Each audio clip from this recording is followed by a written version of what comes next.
अब ये शिवलिंग है, समझिएगा ये जलाधारी है, ठीक है, समझना है।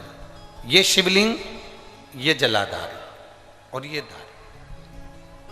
अब कई लोगों के मन में प्रश्न खड़ा होता है, कई लोगों के मन में एक भाव उत्पन्न होता है कि हमारे घर में जो शिवलिंग है, हमारे घर में जो शंकर भगवान का शिवलिंग है, क्या उस पर वासुकी नाग लगाना, सर्प लगाना जरूरी होता है क्या?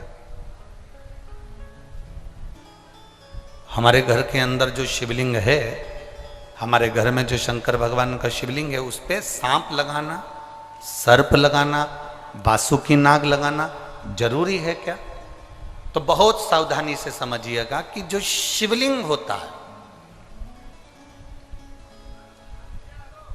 जो शिवलिंग होता है, उस शिवलिंग में भगवान शंकर स्वयं विराजमान है। तो उनके गले में अगर सर्प है तो शिवलिंग में आपरूप सर्प है।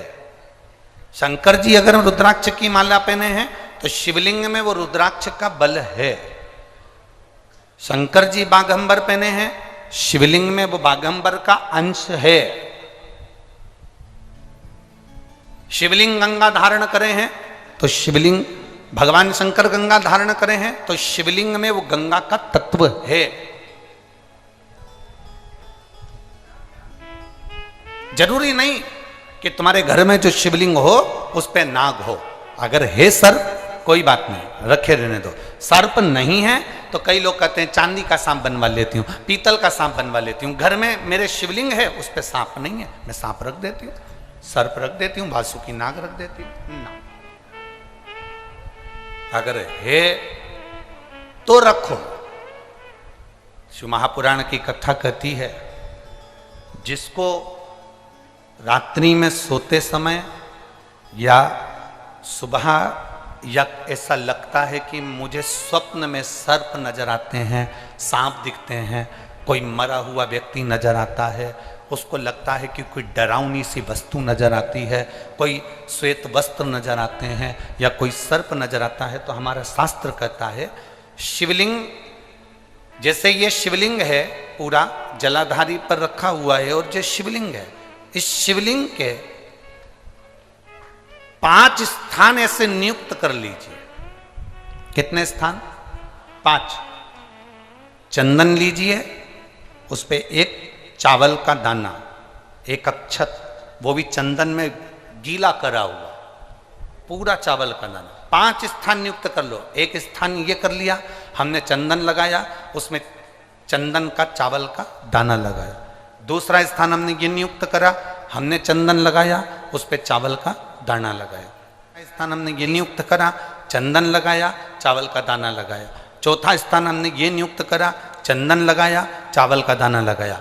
5वां स्थान हमने ये नियुक्त करा, चंदन लगाया, चावल का दाना लगाया। बस एक बेलपत्र अशोक सुंदरी वाली जगह पर पहले चढ़ा देना है, फिर ये 5 स्थान पर चंदन की बिंदी और एक चावल का दाना लगा देना। इस बेलपत्र को उठाकर लाना है। प्रदोष काल सूर्य जब जा रहा हो, चंद्र प्रवेश कर रहा हो, उसको प्रदोष काल कहा गया। उस प्रदोष काल में इस बेलपत्री को भगवान पतालेश्वर महादेव का नाम लेकर खा लेना है। कभी जिंदगी में तुम्हें सर्प का स्वप्न आ ही नहीं सकता और सर्प का भय नहीं हो सकता। यह पतालेश्वर है। 5 स्थान,